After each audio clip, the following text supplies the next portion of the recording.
Here are the top 10 most underrated games for the Nintendo Entertainment System, according to fans of the NES. These are often referred to as hidden gems as well. Number 10 is Little Nemo, the Dream Master. I hope you like platformers because there's a lot of them on this list today. In this one, you feed candy to certain monsters, which allows you to merge with them and use their abilities to locate various keys that are scattered around. It's from Capcom, and you'll be feeling the Capcom charm as you play it. With its high graphical fidelity and fantastic music, I'd say it's best described as a combination of Kirby and DuckTales. It's unknown to me why it got overlooked, but I completely understand why people enjoy it.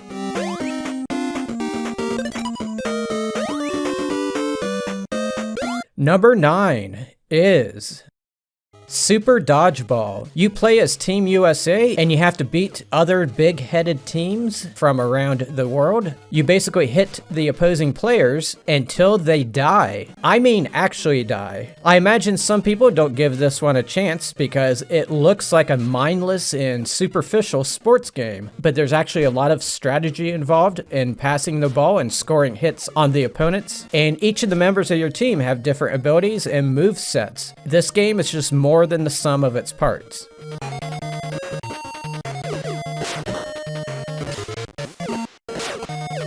In case you're wondering, here's how I came up with this list. I combed through various message boards, Reddit posts, YouTube comment sections, YouTube videos, and even Facebook, looking for mentions of underrated and hidden gem games for the NES, and logging them. After 5 hours, I ended up with over 1,500 mentions. I did some data analysis on those 1,500 to find what games got mentioned the most, and that's how I ended up with this list. Number 8 is Kabuki Quantum Fighter. I feel silly saying that. Here's another bizarre platformer that got overlooked, and maybe it's because it has a bizarre name and bizarre cover art. But Kabuki has one unique attribute that makes it stand out. You use your hair to kill enemies. And the thing is, the tone is actually very serious, and they went all out with the graphics. There's a lot of detail and moving objects in the background and the foreground. People say it reminds them of Batman on the NES, which is a positive thing to say.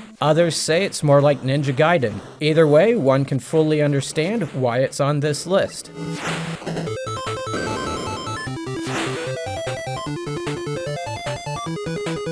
Number 7 is Jackal. It's hard to believe a Konami game can be overlooked since they get a lot of attention and notoriety, but Jackal seems to have slipped through the collective crack. You drive a little Jeep around, shooting things with heavy or light attacks while picking up hostages. You then have to drop off those hostages at a waiting helicopter. Learning to aim and kill things from a safe distance is the key to winning, and you'll be rewarded with satisfying explosions and sound effects. And to top it off, 2 players can play this game at the same time.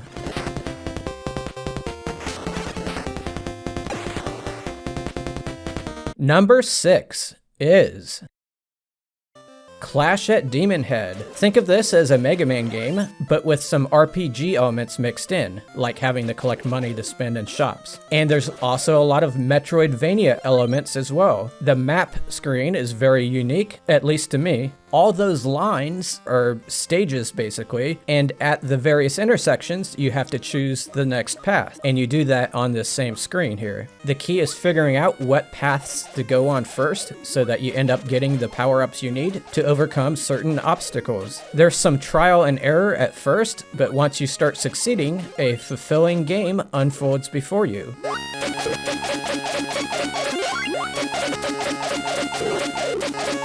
Number 5 is Shatterhand. This one came out 5 years after the launch of the NES, and it was also after the launch of the Genesis and the Super Nintendo, so a lot of people ended up missing it. And those who did see it on the shelf saw this rather corny looking artwork. But the name of the game is perfect because it summarizes everything you need to know about it. You go through side-scrolling stages, punching things until they die or explode. It's hilarious, but at the same time it works perfectly perfectly. It's like if you take Jax from Mortal Kombat 3 and make a game solely about him, it would be like this one. There's a little bit more to Shatterhand than just straight up action. You have to collect money to buy upgrades, and whenever you collect 3 letters, a robot assistant will fight alongside you.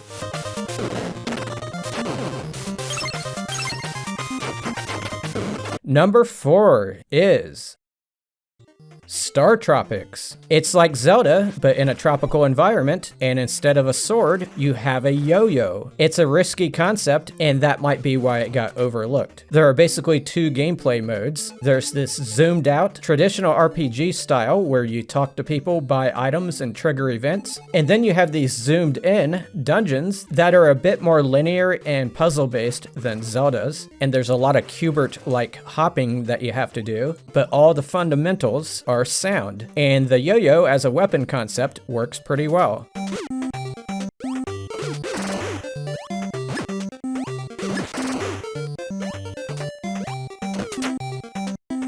Number 3 is Faxanadu. That is my preferred pronunciation of it. This is likely the most seriously toned game in today's list. In it, you have been away for a while, and you've come back to your kingdom to find it falling apart and taken over by monsters.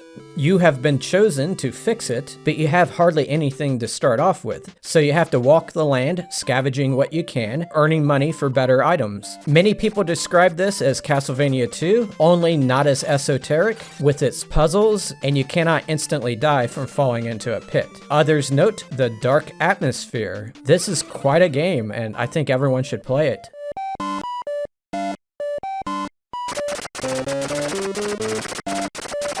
Before we get to number 1 and 2, I want to do an honorable mention dump on you. I probably could have said that differently, but these games just barely missed being in the top 10, and they are in no particular order.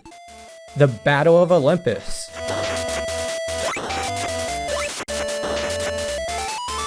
Metal Storm.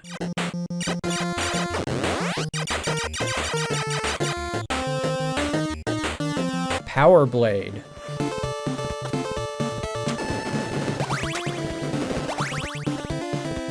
River City Ransom.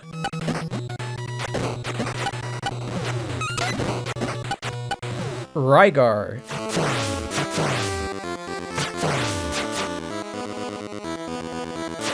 Chippendale Rescue Rangers.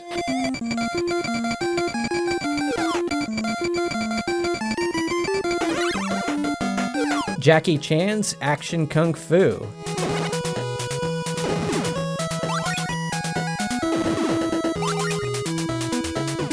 Little Sampson.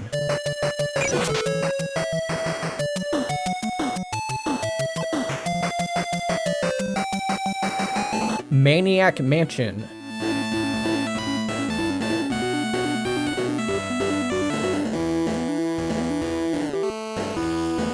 And now for number 2, and that is Crystalis. This is an RPG that can appeal to people that don't like RPGs, because it's so easy to just pick up and start playing. Instead of slow, methodical walks where you're forced into prolonged creature encounters, here you move at the speed of Usain Bolt. This allows you to run past creatures if you don't feel like fighting them, and you can also get to your destinations within the blink of an eye. The music is exactly what it needs to be, not fanciful, but it also doesn't hurt your ears. The graphics also only do what they need to do. The programmers evidently didn't care about winning awards here, they just wanted a fun experience for the player, which is what this is. It probably got overshadowed by higher profile games like Final Fantasy and Dragon Warrior.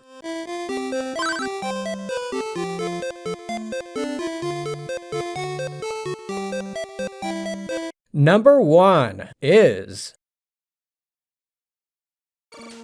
The Guardian Legend. Here it is, the game that gets mentioned the most often when people are talking about underrated or hidden gems on the NES. It has two styles of gameplay. In some sections, it's a vertical shoot 'em up, and in other sections, it has overhead exploration on foot. Weapons you find in those exploration stages can be used in the shoot 'em up stages. People like how the developers were able to design two high-quality modes without making compromises.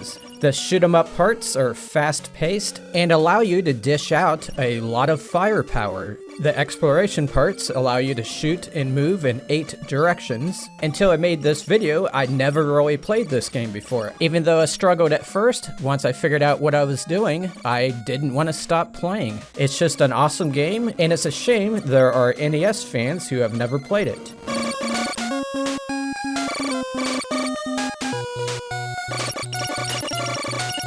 Alrighty, I hope you enjoyed the video. Keep in mind, I do a lot of top 10 lists, so check out the links in the description. Thanks for watching.